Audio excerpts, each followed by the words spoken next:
वर्णानामर्थसङ्घानां रसानां छन्दसामपि मङ्गलानां च कर्तारो वन्दे वाणिविनायक। आगे सुदामा चरित्र की कथा का वर्णन सुखदेव जी महाराज ने किया है और राजा परीक्षित सुखदेव जी महाराज से कहते हैं, भगवान हे गुरुदेव, आपने जितनी भी कथाएं सुनाई है वह सब कथा मुझे बहुत अच्छी लगी, बहुत प्रिय लगी। और हे गुरुदेव, ऐसा लगता है कि आप कथाओं को सुनाते रहिए, श्रवण पान कराते रहिए और मैं बैठ करके उन कथाओं को सुनता रहूं। हे गुरुदेव, हमने सुना है कि भगवान का एक नाम दीनबंधु है। तो हे गुरुदेव, क्या कभी किसी दीन पर कृपा की है, और यदि की है तो किस पर? हे गुरुदेव, इस कथा को आप विस्तार से श्रवण पान हमें कराइए। तब सुदामा जी की कथा का वर्णन सुखदेव जी महाराज ने किया है। सुखदेव जी महाराज कहते हैं कि हे राजन परीक्षित, श्रीमद् भागवत महापुराण में भागवत जी के 80वें अध्याय में सुदामा चरित्र की पावन कथा का वर्णन व्यास जी महाराज ने किया है।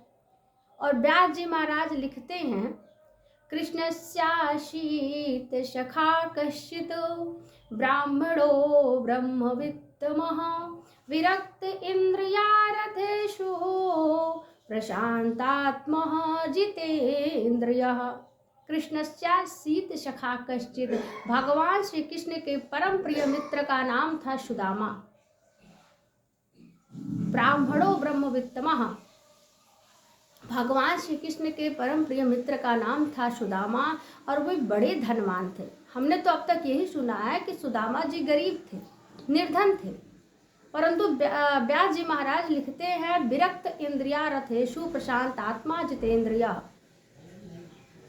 तो देखिए, ब्राह्मणो ब्रह्मवित्तमः, उनके पास सुदामा जी के जो परम प्रिय मित्र थे वो भगवान नाम संकीर्तन में बड़े धनवान थे।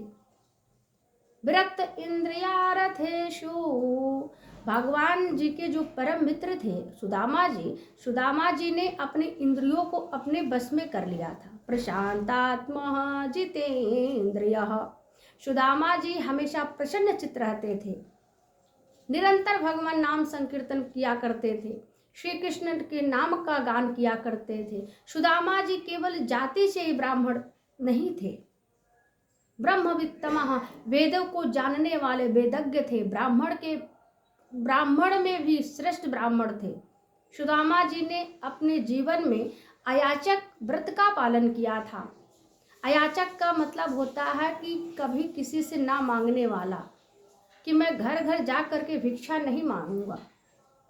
लेकिन भागवत जी में व्यास जी लिखते हैं कि सुदामा जी ने नित्य प्रति 5 घर से भिक्षा मांगते थे। ये कैसा नियम लिया सुदामा जी?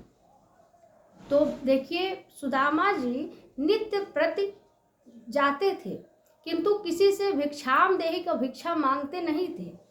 दरवाजे पे जा करके खड़े हो जाते थे और भगवान श्री कृष्ण के नाम का गुणगान किया करते थे। श्री कृष्ण गोविंद हरे मुरारे, हे नाथ नारायण वासुदेवा, सकेत बत्वा पृष्भम विदुक्तम, श्री कृष्ण दामोदर माधवेति। भगवान श्री कृष्ण के परम प्रिय मित्र जो सुदामा थे, वह किसी से भिक्षा मांगते नहीं थे।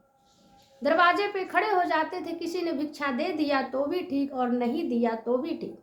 कभी कभी ऐसा होता था कि सुदामा जी को इतना मिल जाता था कि सुदामा जी की पत्नी, उनके बच्चे सुदामा जी पेट भर के खा लेते थे।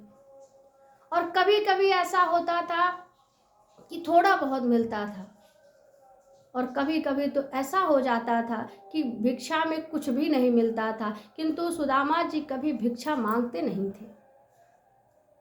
और एक दिन की बात है, सुदामा जी को कुछ भी भिक्षा में नहीं मिला, अन्न का एक दाना भी नहीं मिला। दिन तो जैसे तैसे करके निकल गया। रात्रि में व्यक्ति का मन एकाग्र हो जाता है। अब सुदामा जी के बच्चे रो रहे हैं, माँ भूख लगी है। और जब इस प्रकार से जब कहते हैं, बच्चे इंतजार करते, सुदामा जी बच्चों को कृष्ण कथा सुनाते सुनाते उनको सुला देते, बच्चे को नींद आ जाती है, बच्चे सो जाते हैं। इसी प्रकार से सुदामा जी के 70 वर्ष व्यतीत हो जाते हैं।